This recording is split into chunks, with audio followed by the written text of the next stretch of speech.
નમસ્કાર દર્શક મિત્રો, પાટવી ગુજરાતી ન્યૂઝમાં આપનું હાર્દિક સ્વાગત છે। દાહોદમાંથી 20 લાખનું એમડી ડ્રગ્સ ઝડપાયું। રતલામના 2 યુવાનો એમપી પાર્સિંગની ગાડીમાં ડ્રગ્સ લઈ જતા ઝડપાયા। દાહોદ શહેરમાંથી ગાંધીનગર સ્ટેટ મોનિટરિંગ સેલ દ્વારા 200 ગ્રામ એમડી ડ્રગ્સ લઈ જવાતું ઝડપ્યું હોવાની પ્રાથમિક વિગતો મળી છે। આ ડ્રગ્સની કિંમત ₹20 લાખ હોવાનું કહેવાઈ રહ્યું છે અને કારમાં રતલામના 2 લોકો લઈ જતા ઝડપાયા છે। દાહોદ શહેરમાંથી આ એમડી ડ્રગ્સ પકડાતા ચકચાર મચી છે।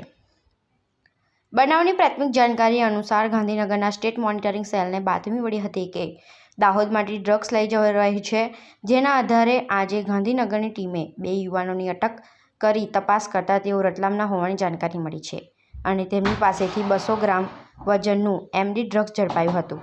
આ ડ્રગ્સની કિંમત અંદાજિત ₹20 લાખનું હોવાનું કહેવાઈ રહ્યું છે। આ ડ્રગ્સ કુલ 3 લોકો લઈ જતા હતા, તે પૈકી 2ની પોલીસે અટકાયત કરી છે અને ત્રીજા ઇસમની તપાસમાં પોલીસ લાગી છે। પોલીસે આ બાબતે સઘન કાર્યવાહી હાથ ધરી છે અને આ ડ્રગ્સ ક્યાંથી લાવ્યા, ક્યાં લઈ જવાના હતા તેનો ભેદ ઉકેલવામાં લાગી છે।